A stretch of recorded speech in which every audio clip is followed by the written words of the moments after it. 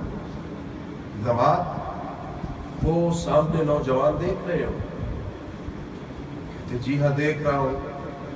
کہنے لگے یہ مجنون ہے، استغفر اللہ معاذ اللہ، ان کو دم کر دو شاید یہ ٹھیک ہو جائیں۔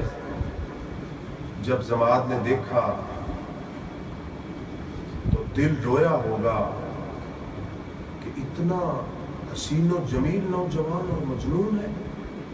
جلدی سے دوڑے، محمد رسول اللہ کے پاس آئے صلی اللہ علیہ وسلم۔ کہنے لگے بیٹا میں بہت پریشان ہوا ہوں جب سے میں نے سنا ہے کہ آپ مجنون ہیں، تو کیوں نہ ہو کہ میں آپ کا علاج کر دوں، کتنے آپ اچھے ہیں، کتنے اعلیٰ ہیں، کتنے حسین و جمیل ہیں، تو میں بہت پریشان ہوں۔ محمد رسول اللہ صلی اللہ علیہ وسلم فرماتے ہیں میں آپ کو اپنا مرض بتاؤں؟ اس نے کہا بالکل بتائیں۔ وہ بیٹھ گیا، اللہ کے رسول اپنا مرض بتا رہے ہیں۔ ان الحمد للہ نحمده ونستعینه من يهده الله فلا مضل له ومن يضلل فلا هادي له اشهد ان لا اله الا الله وحده لا شريك له واشهد ان محمدا عبده ورسوله۔ یہ کہتا ہے بیٹا ایک دفعہ پھر دہرا دو، تجھے اللہ کا واسطہ ہے، ایک دفعہ پھر سنا دو۔ فرمایا ان الحمد للہ نحمده اما بعد من يهده الله فلا مضل له ومن يضلل فلا هادي له اشهد ان لا اله الا الله وحده لا شريك له واشهد ان محمدا عبده ورسوله۔ کہنے لگا ایک دفعہ پھر سنا دو۔ اللہ کے رسول نے تیسری دفعہ پھر سنایا۔ کہنے لگا یہ مجنون پن تو نہیں ہے، یہ دیوانہ پن تو نہیں ہے، یہ شاعری تو نہیں ہے۔ اللہ کے رسول کیا سنا رہے ہیں؟ اللہ کے رسول فرما رہے ہیں ان الحمدللہ، تمام تعریفیں رب کے لیے ہیں، کائنات کو بنانے کی تعریفیں اللہ کے لیے ہیں، دنیا کو چلانے کی تعریفیں اللہ کے لیے ہیں۔ یہ انسان چل رہے ہیں، یہ پرندے اڑ رہے ہیں، یہ پہاڑ کھڑے ہیں، یہ سمندر میں طغیانی ہے، یہ ہوائیں چل رہی ہیں، رات اور دن آ رہا ہے۔ یہ ساری تعریفیں بجائے لات منات اور عزا کے یہ تو صرف اللہ کے لیے ہے۔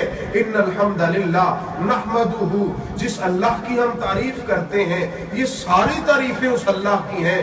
یہ تو اللہ کو چھوڑ کر غیروں کی تعریفیں کر رہے ہیں، یہ تو اللہ کو چھوڑ کر غیروں کے نام لے رہے ہیں۔ آگے فرماتے ہیں وَنَسْتَعِينُهُ، اور ہم سارے مدد کس سے مانگتے ہیں؟ مَن يَهْدِهِ اللَّهُ فَلَا مُضِلَّ لَهُ۔ ضماد سن لو، تم بہت بڑے طبیب ہو، لیکن جس کو اللہ ہدایت دے اس کو کوئی گمراہ نہیں کر سکتا، جس کو اللہ گمراہ کرے اس کو کوئی ہدایت نہیں دے سکتا۔ اشہد ان لا الہ الا اللہ، میں گواہی دیتا ہوں اللہ کے علاوہ کوئی معبود نہیں ہے۔ واشہد ان محمدا عبدہ ورسولہ، اور میں یہ گواہی دیتا ہوں کہ محمد صلی اللہ علیہ وسلم اللہ کے بندے اور اللہ کے رسول ہیں۔ رسول اللہ صلی اللہ علیہ وسلم نے جب یہ اپنا مرض بتایا فقال ہاتھ یدکا ابایعک علی الاسلام، کہنے لگا اپنا ہاتھ آگے کیجئے، محمد صلی اللہ علیہ وسلم میں آپ کا کلمہ پڑھنا چاہتا ہوں۔ دور دور سے آنے والے جن کی اللہ نے قسمت روشن کر دی وہ جنت لے گئے، لیکن مکہ کے قریب رہنے والے آپ کے رشتہ دار جن کی چدراہٹ آڑے آئی اور وہ جہنم کا بالن بن گئے۔ ضماد کہنے لگا میں طبیب ہوں، حکیم ہوں، بہت عقل مند ہوں، میری عقل یہ کہتی ہے کہ تم مجنون اور دیوانے نہیں بلکہ اللہ کے سچے رسول، اللہ کے سچے پیغمبر ہو۔ میرے بھائیوں ٹائم کافی ہو چکا ہے، آپ تھک گئے ہوں گے، اتنا لمبا ٹائم آپ کا لینا یہ ٹھیک نہیں ہے۔ پھر دوبارہ ہم انشاءاللہ